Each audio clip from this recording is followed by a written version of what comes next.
Hi, welcome to Seaside Quilting Tutorials. My name is Terry, and today we're going to be working on the Noel Tree Skirt. And on the back of the pattern, which we do have these available, and on the back of the pattern, it will tell you how much yardage you're going to need to do everything. So I'm not going to go over that. And I'm not going to be able to tell you any specific measurements. You're going to need the pattern. If it was my pattern, I could tell you, but it's not. So due to copyright, you really have to buy the pattern. And you can do that by going to sqs.commentsold.com, or you can download our app through your Android, iPhone, or iPad apps. So you just go to the App Store and search Seaside Quilting Supplies LLC, and you can download the app, and you can you'll have to sign up and whatnot like you usually do with apps. And once you do that and you have everything processed, then you can place an order. And you can pay through PayPal, which I've been using PayPal since the day PayPal released. I've never had an issue with them.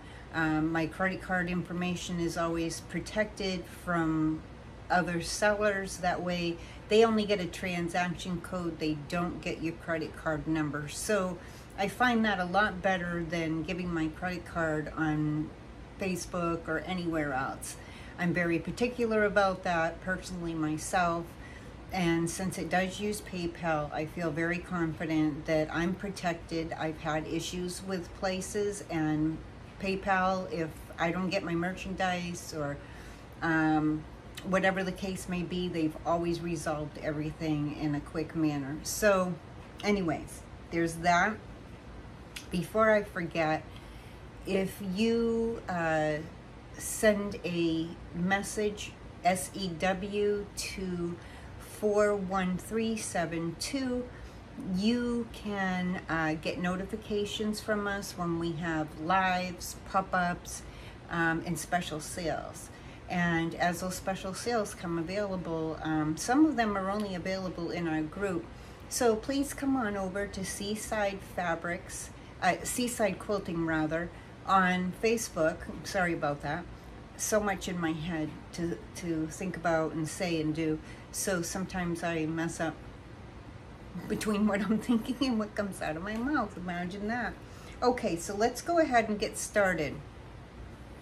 So the first thing that I did, because I like to print out my patterns so that I can preserve them and use them later on down the road. Some of them I donate or gift if I'm not going to use them again, but the majority of my patterns I keep, and I like to keep them intact. So that was the first thing that I did, was I took all my pages that were for my, let me adjust my camera so you can see what I'm doing at my table instead of staring at me while I'm talking, because that isn't going to help. Okay. Sure that you can see. I'm going to turn a light on here. It's dark. We're having a thunderstorm, and it just passed, but it's still pretty dark outside, so it's hard to see. Move a couple things out of the way. So the first thing that I did was I took my pattern pages, which came like this, but they were all one sheet. So I took my pages, since they end up being your 8.5 by 11. I took my pages and I refolded them to make sure that they were creased in the exactly in half, and then I cut them apart. I have an old rotary cutter that I use just for paper and odd things, because the blades have gotten too old to cut fabric really well, but they can cut paper perfectly fine. So I cut all my pages apart. The next thing that you're going to do is you're going to cut your pieces out. But before I do that, here's the thing. these X's on your pages are alignments. So these pages were technically in one piece together. And I'm going to tape these together. But in order to match these up, you need to use the X's. Now you don't have to photocopy yours like I did.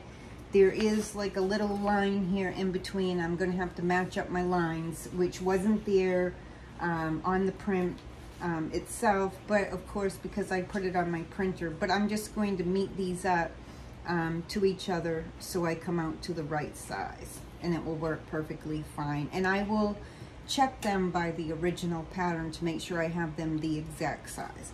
But anyhow, your match-up points for these two pieces are going to be these X's. So you need to line up the X's on the pages. And what I'm doing is after I match them up, I'm taping them before I cut my piece out. And I'm going to do the same with the top section template. Is I'm going to get them all taped together, check that they match up to the size of the original pattern, that I haven't distorted it in any way, and everything. Once everything matches up, then I will finish taping them, and then I will use them for my cutouts. Now, I probably made my process just a little bit harder matching them up because I photocopied them and I wasn't realizing it was going to make that extra separation right here. But I'm not worried about it because I'll be able to fudge them together and line them up, and I won't have to use my original pattern, and I can use my original pattern as a guide to make sure that I did it right. Okay, so enough of that. You can do it either way. Usually your template pieces already come in sections that are all prepared, and then when I photocopy them I don't have a problem, but this one was a little bit different.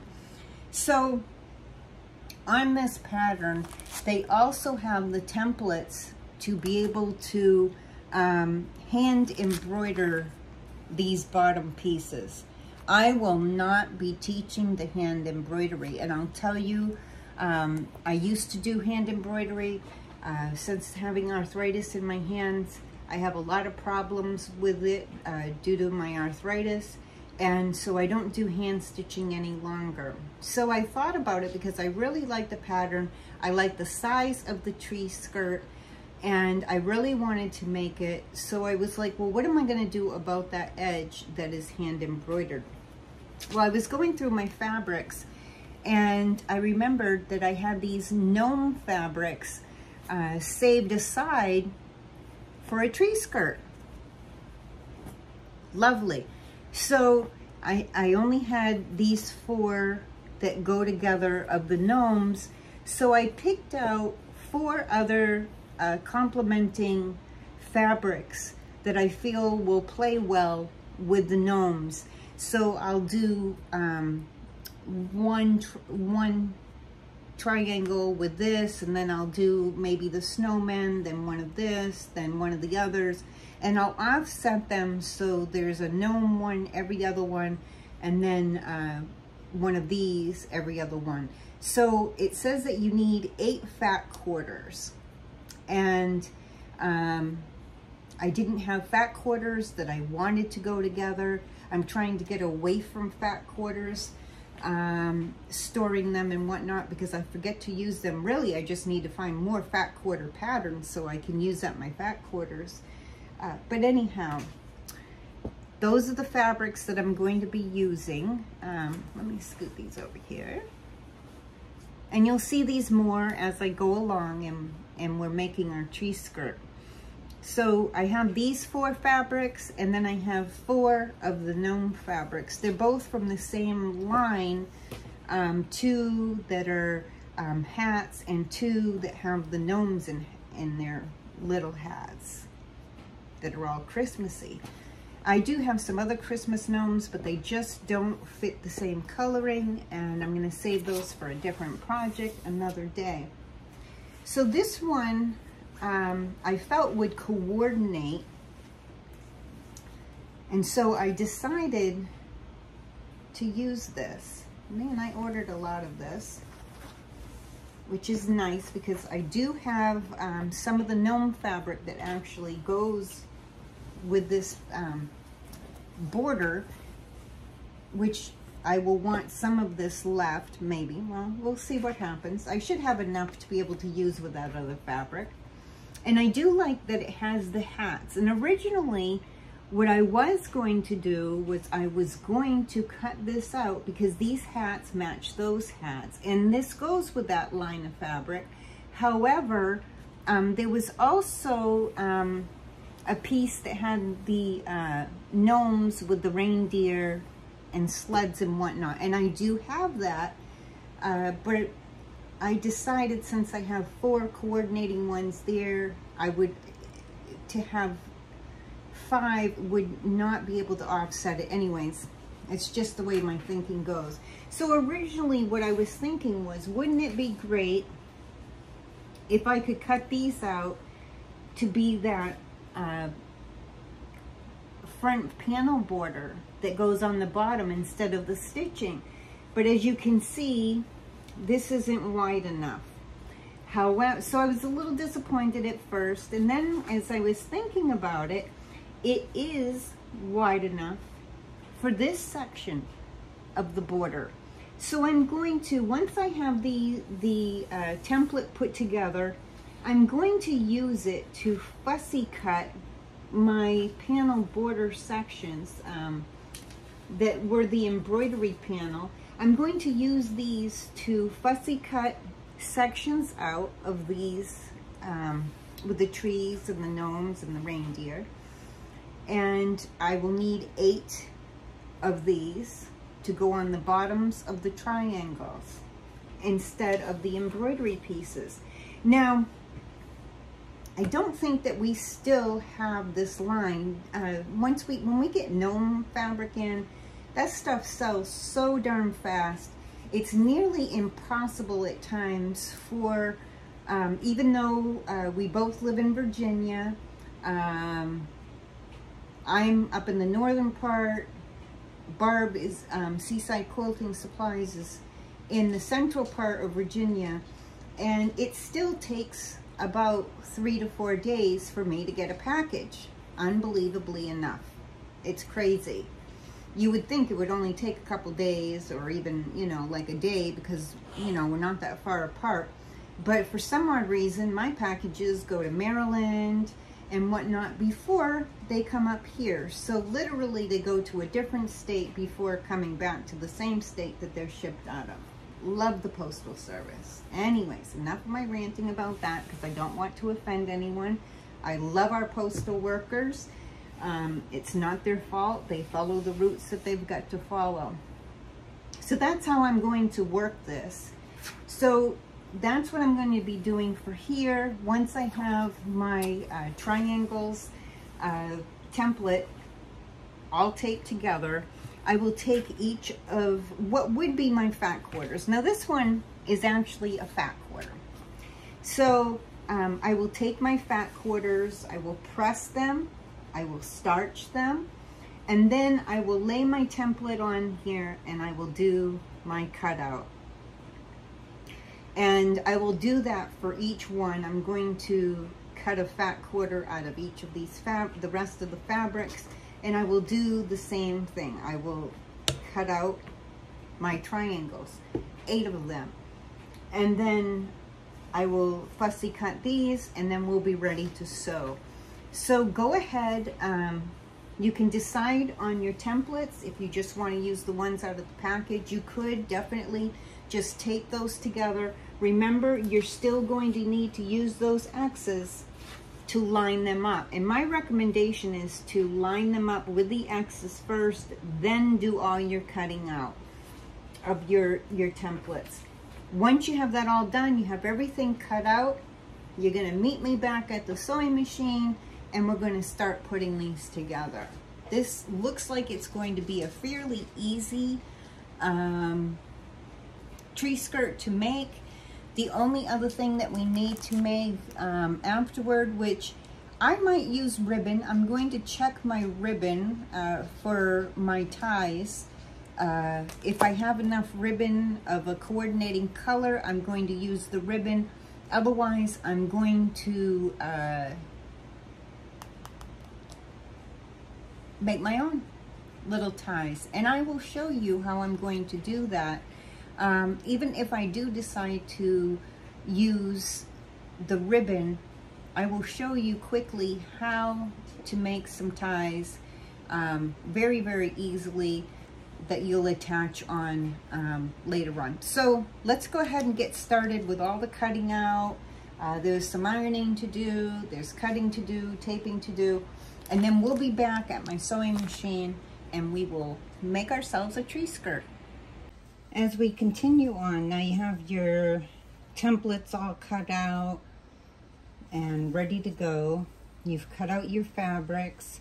Now remember, the pattern says that you need 8 fat quarters, and that's what I did with this because I did want to break up the gnomes a little bit. Excuse me. So keep in mind, this is your tree skirt. If you want all 8 of the triangles to be the same exact fabric, you can do it that way, and you'd need 2 yards. Or you could do one fabric, you know, 2 fabrics and have it, you know, 1 triangle, 1, and then keep offsetting them going around. And then you would need a yard of each.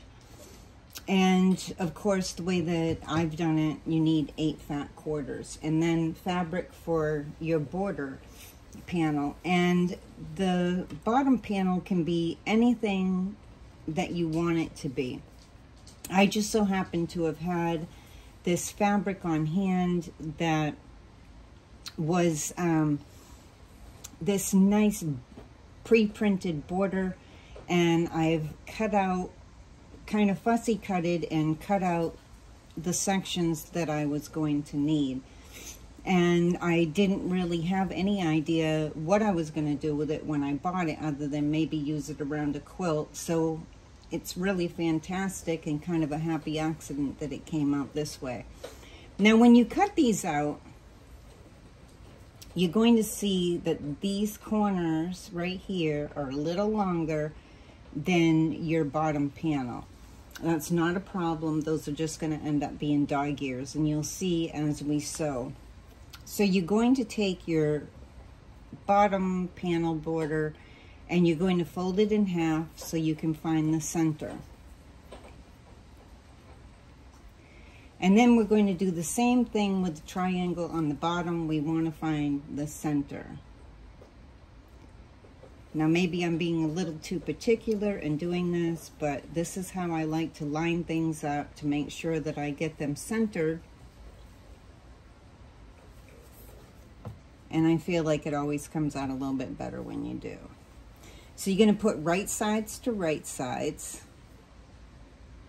Match up that center. And then I'm just going to clip, but you can use pins, clips, whatever you want.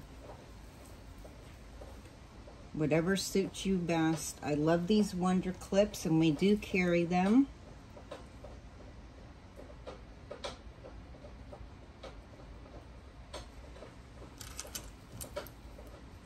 And I do believe that these have been entered into our app that you can find on Android or iPhone or iPad just by searching Seaside Quilting Supplies LLC, or you can go to sqs.commentsold.com and order them from there.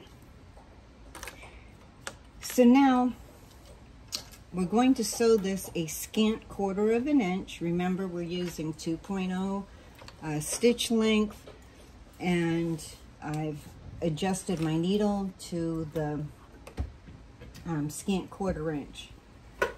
Now, if you watch my scant 1/4 inch tutorial, it teaches you how to find where your machine, setting your needle, you end up with a true 1/4 inch seam allowance.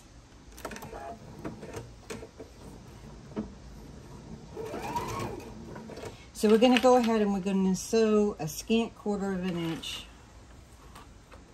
straight down through that bottom.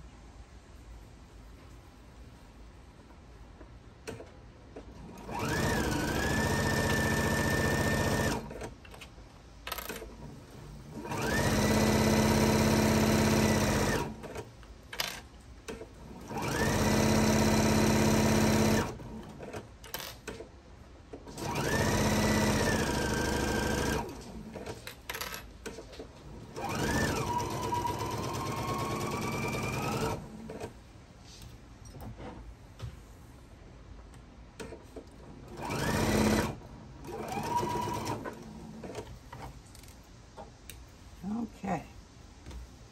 Now you'll do that with each of the 8 triangles and the panel borders.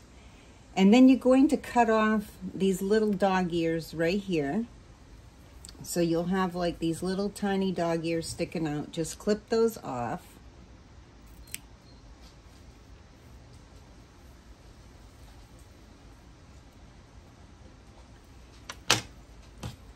And I forgot to set my iron on. Happens every once in a while, but this thing doesn't take very long to heat up, thankfully. And I have my seam facing down toward the panel border.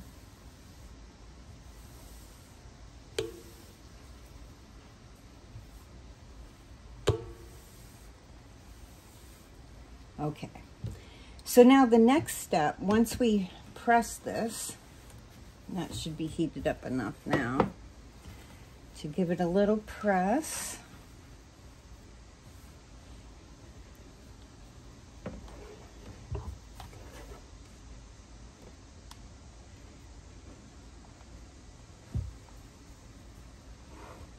And it's best if you press, not iron, because ironing stretches the fabric. The heat and the movement stretches your fabric, and we don't want to do that when we're making things. So now I've already pre-done some of this just to make it a little quicker, so you don't have to watch me put the whole entire thing together. Now some of you might have noticed I've added this super slider here. This one is really old. I have 2 on my long arm table on each side of the needle because it helps move the weight of the fabric. And where it's a sit down, the quilts that get very heavy, like even a full size gets pretty heavy, and you can't even imagine how heavy a king size gets. And the more you quilt, the heavier they get, and it's harder to move them and get the movement that you need. So in doing that, I was thinking about it, and I was like, you know, I'm going to use my old one over here, and you can see where I accidentally, because of not taping it down, when I used to use it, when I learned to free motion quilt on my sewing machine, this slipped, and I ended up sewing it to the back of a quilt and had to take it apart. And it's gotten rippled and stuff on the edges, so I just taped it down here. And the reason that I did that is because when I'm moving bulky quilts to bind them, often the weight of them holds them back, and then you end up with stitching where it's real close because it's holding it back, and it just doesn't look nice. So this has really helped me a lot by putting this on here. It helps slide the quilt along and helps me with that weight of the quilt. Okay, anyways, back to what we're doing. Now I've already sewn 7 of these together. And like I said, I wanted to offset these. I've already posted a picture of this so I could do a sneak peek for our group. But it's looking really lovely. I'm really excited about it. I have little gnomes and elves that I put out at Christmas time, so I think this is going to be beautiful. Usually, I usually decorate in blues because I love blue, but I didn't have any blue gnome fabric, but still, it's gonna go well with my theme. And I do have red themes and silver themes and blah, blah, blah. I have too many Christmas decorations. Anyhow, so now you're just going to take this and you're going to, each one is going to be the same. You're just going to put them right side to right side, facing each other. And you want to make sure that you match up this seam where your panel border is on each side. And that will make it look consistent as you go around. It will make it look consistent like it went together. Now, they're not exactly 100% perfect, every single one, but pretty close. And I'm almost positive that no one's going to get under my tree and inspect my tree skirt. So I'm not overly worried about it, but they're close enough that if you're just walking by, they're going to look really nice. Okay, so let's match up these seams over here.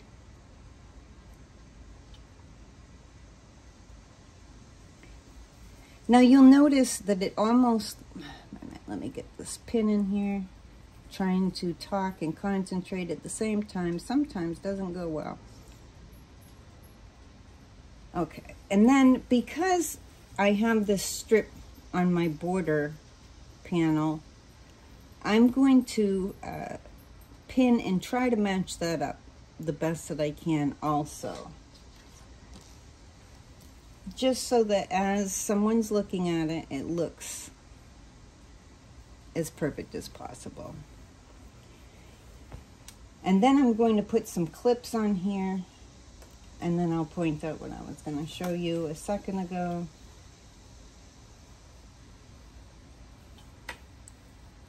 Finish clipping this.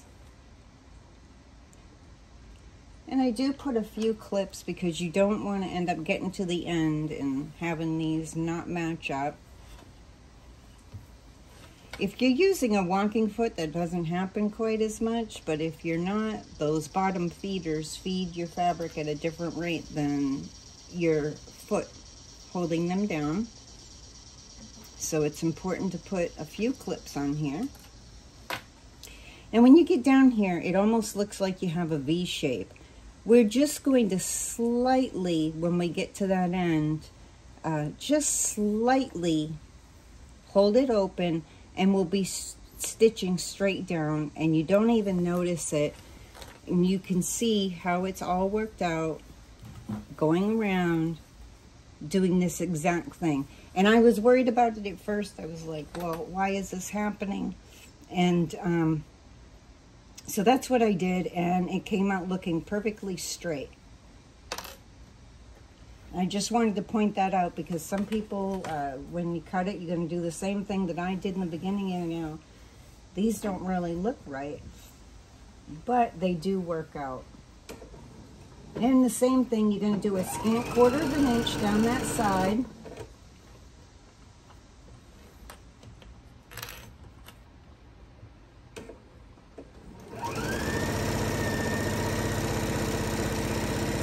And I always double check as I'm going down, even though I've clipped it and whatnot, I make sure that my raw edges are nicely lined up to each other, and if not, I make sure that they get adjusted so that they are.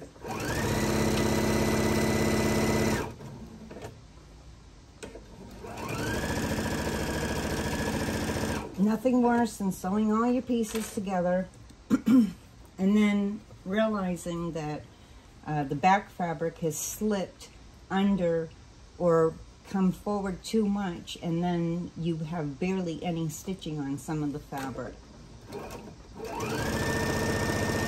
So it's important to make sure that those line up. Now, as we get down to this point where it almost looks like a V shape and this looks like it's going to be longer, as I get closer, I'm just going to spread this open a little bit and kind of pivot it as I'm sewing. And then continue on straight.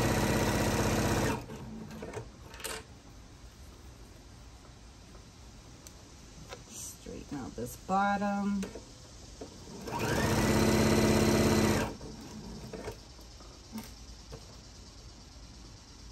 And this very end, I've got to get straightened out.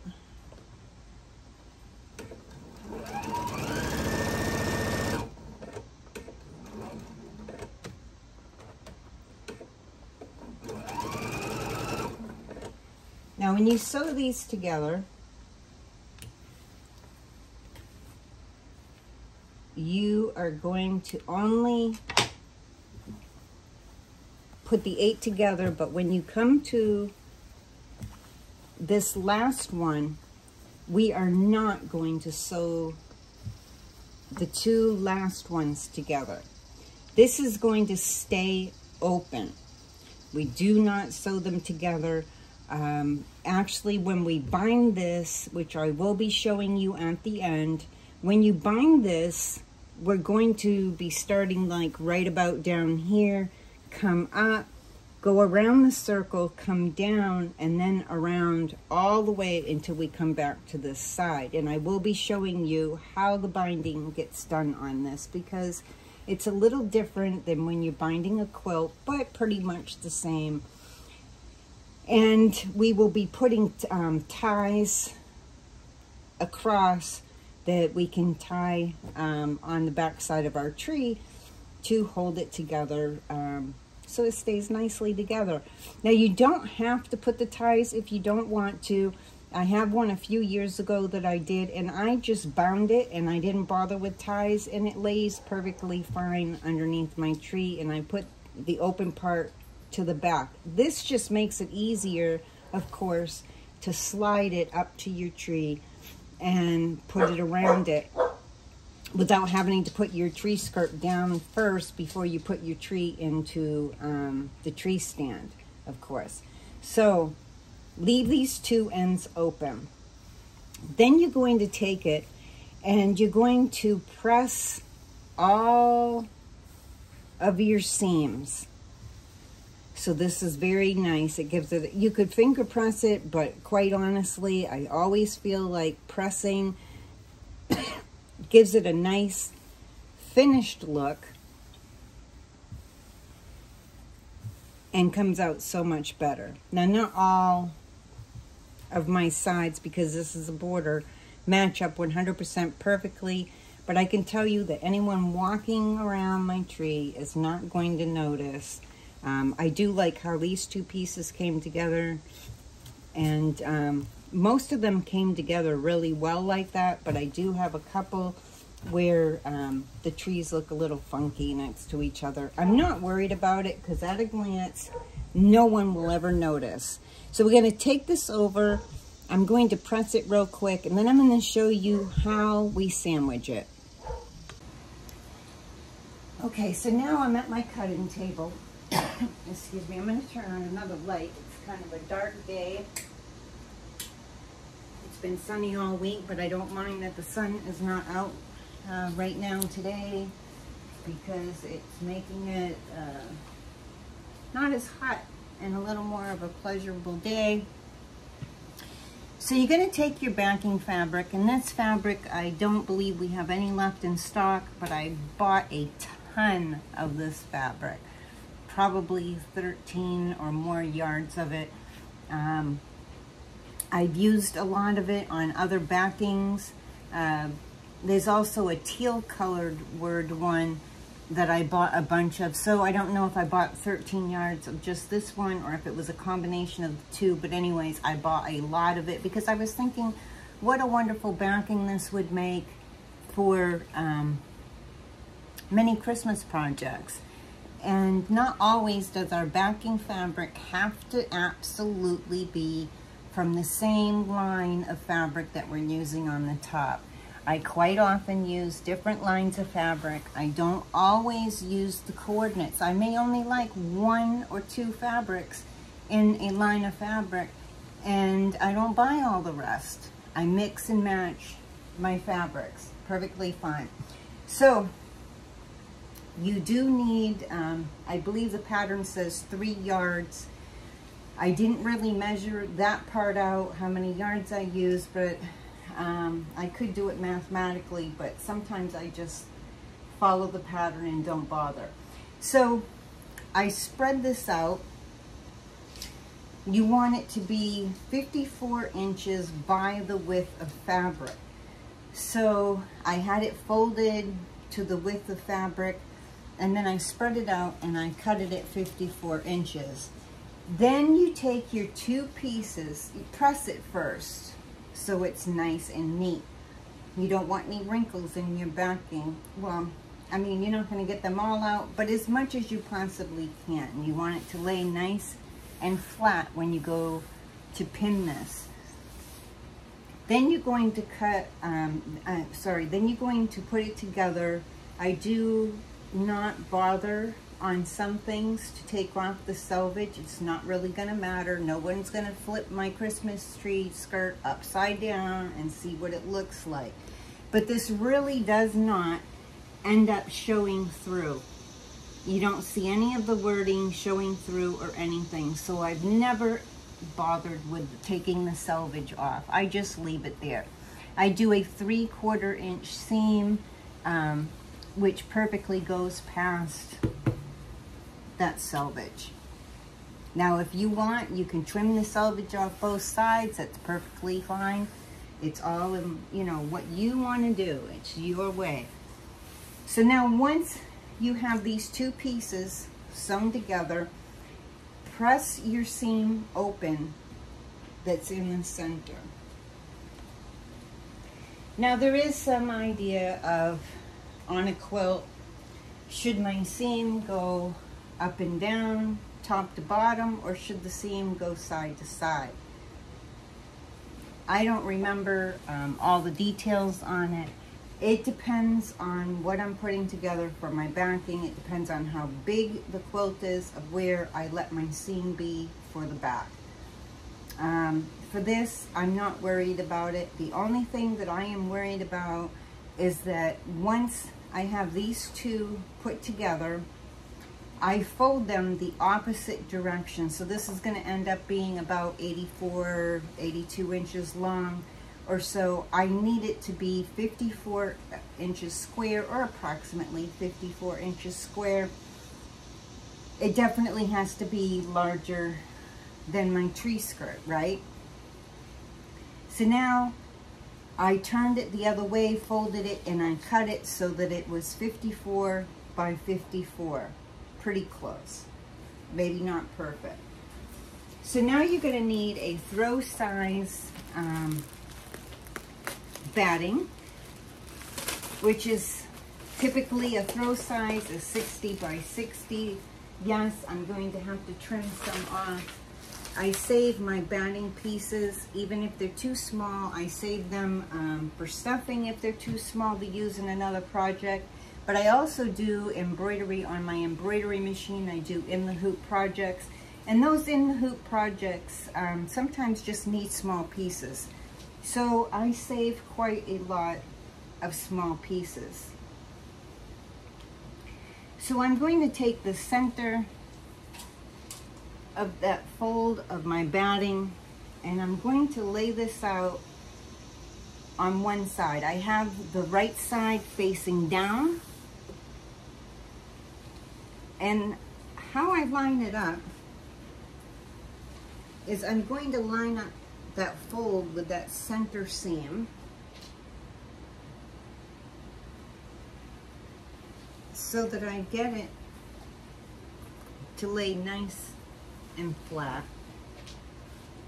And I will double check a couple of times to make sure that the underneath fabric hasn't slipped up and done any puckers on me, because it can happen. And it's frustrating when you do, when you long arm something and then you look and you see that your your fabric underneath puckered on you. And sometimes I can just tell by the feel of my fabric. And then I will flatten out this side. And then I will slowly unfold this because I don't want to pull on it. Pulling on it can cause the underneath fabric to pull forward and then pucker. So you just want to gently move your batting over. And I hold this side with one hand. Oh, and I just moved that fabric. And of course, because I'm on camera, that will happen. So I'm just going to spread this out, and I'm going to keep working at it until I make sure, and you can see where it bubbled up over here on me. It kind of puckered up. I've got to get that so it lays flat again. So I'm just going to gently lift this up. I'm going to pull this fabric back into place. Make sure it's all laying flat. And then gently fold this down. And with my fingers, I'm going to keep spreading out my batting until I know that everything is nice and flat. And I will gently lift this side just to make sure that I didn't move this side of the fabric when I did that, because I need it all to be nice and flat. And believe it or not, after pinning, I will fold and fold over so I can check the backing again. And I've had times I've had to move it back, re-sandwich, and then go back and fix any puckers underneath. So I try to do it as carefully as possible the first time so I don't have that problem. I'm feeling like this is pretty good. I have some of the fabric laying over one side, and I try to do an equal amount on the other side. That way I can kind of line things up. That's more important when you have a backing and a quilt that's directional.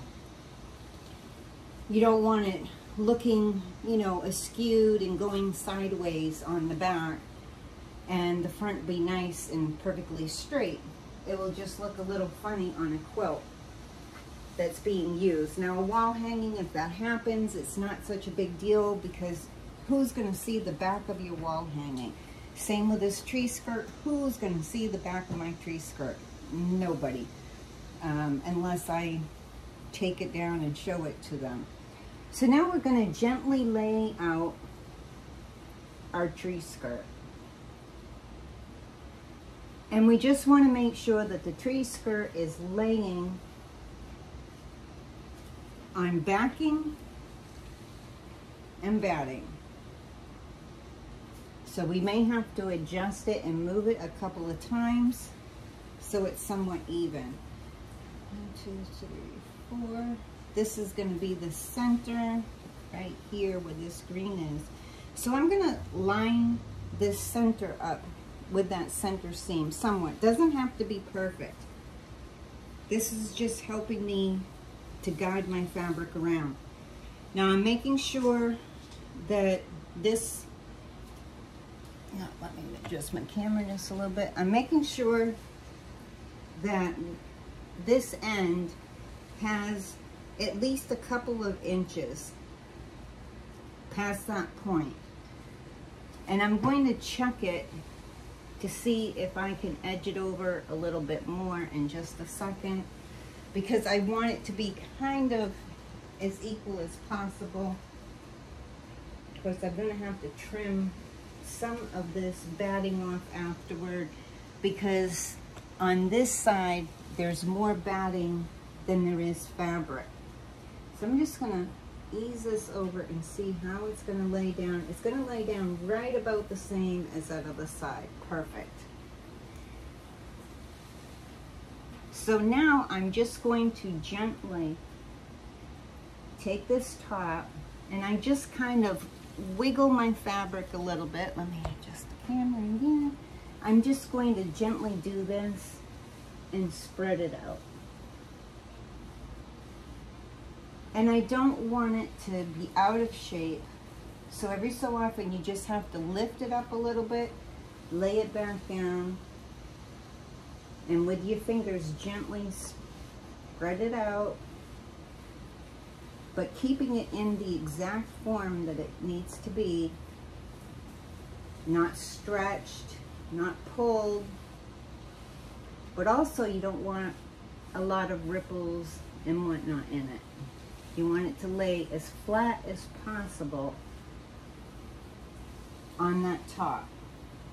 Now it's easier when all the seams are sewn and it's a quilt. So we just want to be careful that we're keeping our circle. Now when we get to this side, you're going to check and make sure that these two pieces are lining up to each other, like as if we could sew them together.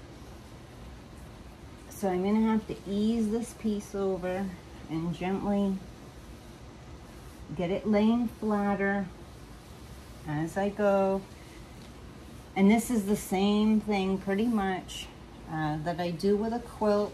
It takes a little bit of time. Actually, it probably takes me more time to sandwich it than it takes me to pin it, believe it or not.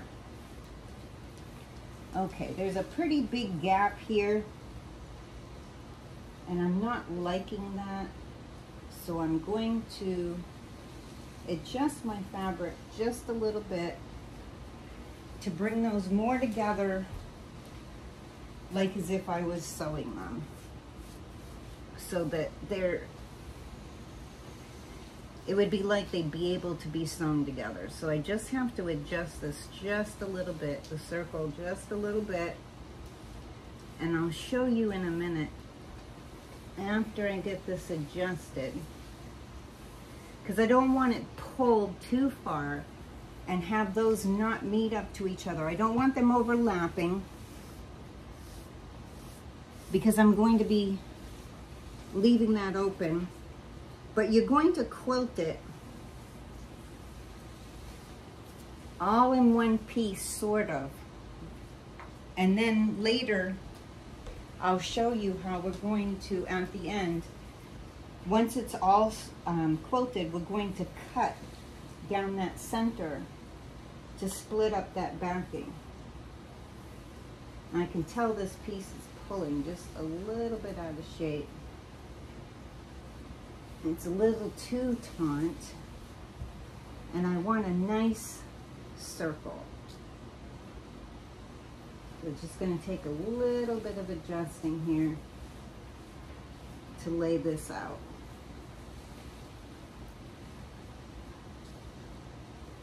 And this one piece does not want to lay nice for me. Imagine that. And I'm just going to get it as close as possible. Some of your backing fabric gets pulled up because of the stitching and whatnot. So if it's not 100% lined up, that's fine. I'm going to be cutting down through that center anyways.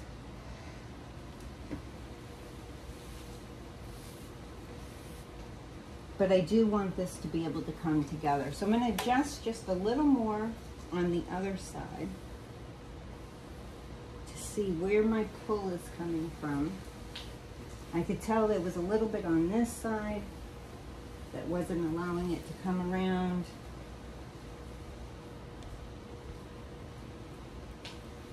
So now I'm going to adjust this side just a little bit up. Not a lot.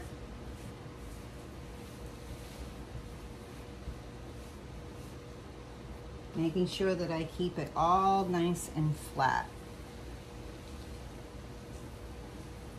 And it's hard once that fabric is laying on top of that batting. It does not like to move. It sticks to it. So we just have to lift and slowly guide it around. And I'm not going to worry about it too much, as long as it comes together up in here. Making sure that's not a wrinkle under there. No. Okay. So I've got a nice circle here. Well, it's not a perfect circle. It's kind of, you know, like an octagon or something in the center. That's fine. And it's split just a little bit down in here. And I'm not overly worried about that because we're going to be cutting it anyhow. I would like it to lay more like I want it to, but it's being a little of a problem for me. But like I said, mostly that circle in that center will show me what I'm going to be getting at the end. So I'm going to stop fidgeting with it and just leave it. I don't want to end up quilting this top two pieces together. I want them to stay separate. So the way that it is perfectly fine. And you'll see when I go to cut it that it will match up really well. Okay, so now I've got that all laid out. I will trim that excess batting off of this side over here. I do on this side have extra batting, probably, about 5-6 inches extra on that side. I'm going to trim that off, probably around 6 inches because, you know, our backing is 54 inches. I have an overlap on each side, just a little bit. I'm not concerned with that. That's not going to be a problem. But if it's a problem for you, you can always trim off the excess batting up to your fabric on the sides as well. I'm not worried about it. It's not going to be a problem when I go to long arm it. So I'm just going to leave it. It will get trimmed at the end. When we trim off, after we've quilted it, we will trim off any excess so that we have nice straight edges and it will be beautiful. So now you're going to pin this, and when I pin it, I'm going to pin at the top of every single one of these triangles all the way around that center. Then I'm going to pin a couple, maybe 3 pins in the center just to keep my batting and backing together so it doesn't shift in the center and pucker on me. That's going to get cut out, but still I want to make sure that it lays flat for me while I'm doing the rest. And then I'll probably do like a couple pins here, 3 or 4 pins across here, 3-4 pins across here, all the way around every single triangle to make sure that it stays in place on my backing. Now, once you have it all pinned and ready to be long-armed, this is where a decision comes in, because not all of us are free motion quilters. Not all of us own long arms. Some people do free motion quilting on their sewing machines, and that's how I learned. I learned on my sewing machine. So however you decide to do it, if you are not a free motion quilter, I would use a walking foot, because a walking foot keeps it from slipping, you know, from puckering so much. It will keep the feed even from the top and the bottom. And I would stitch in the ditch all the way each seam, which I'm going to do on the long arm anyways. I'm going to stitch in the ditch, which will secure everything, so that once I've stitched in the ditch down each row, then I'm going to stitch in the ditch going across from, you know, from the triangle and the panel border down here. So I will stitch in the ditch down here as well going across. So I'll have stitch in the ditch here, I'll have stitch in the ditch coming up this way. Once I've done that, that's going to baste my top, my batting, and my backing together. And I might even do like a basting stitch around the center, and then I can remove my pins. And sometimes I'll remove them gradually, like I might leave all the ones down in the border. I might only take pins out of maybe 3 of these at a time, or a couple at a time. But then I'll do my free motion quilting and all pins will be out, and we'll come back and we'll trim this. So if you have a long arm, you might want to just do lines going straight down, maybe 3 each triangle. So you'll have your stitch in the ditch one on each side. Then, and I would take a ruler and I would just figure out how far you want it. So maybe a line here, and a line here. That will secure it more than enough if you do 3 straight lines going down. And I would measure it so it looks fairly consistent going around. Find a thread that works. So I might switch threads. I might not. I might just use a coordinating red because everything has red in it. I haven't decided yet. I have to get it to my long arm table before I decide. And I may switch down in here to a different thread because there isn't as much red down in here. I'll figure it out as I go. I don't like switching my threads, but sometimes I have to. Like I might switch to a green in here. I might go with a more gray in these, maybe like an ivory in these, and a gray here, red and red, something like that. Or I might use red on these 3, I don't know. I decide that as I'm quilting along. Sometimes I just say, it doesn't matter. You're gonna not notice it as much, and try to find a thread that blends as much as possible with all of my pieces. Like I said, I decide that once I get long arming, and I see what I feel looks good. So now, once you've gotten this all completely quilted, I want you to watch, if you don't know how to make bias binding, I want you to watch the bias binding tutorial that's in our channel. I believe it's under the playlist of quilting techniques or something like that. You can just search for it. I've also posted the link in our group so that you can watch it. And you'll want to make your bias binding for this ahead of time. I think that doing just one of the back quarters, I think it was, yeah, that you do your bias binding with. Check the video. I have my measurement stuff all written down in my little quilting notebook, and I don't make bias binding all the time, so I do have to check my measurements for the first piece of fabric, but from there, then I know how to do it. So you'll make your bias binding, and then we're going to come back. I'm going to show you how we trim this so it comes out nice and neat. And then I'll show you how we bind it and how you make the ties. Now, I'm thinking that I might change it up a little bit. And once it's all bound, I might do buttonholes on these sides and put cute little buttons over on this side and make it so it can be buttoned rather than doing the ties. But I will show you how to make the ties, or you could use ribbon. So let's go ahead. We got to get this pinned. We need to get it quilted. And then we'll come back and I'll show you how we do the rest. So this is part 1. It's going to take me a couple of days. I have some other tutorials to do. So it's going to take me a couple, 3 days or so.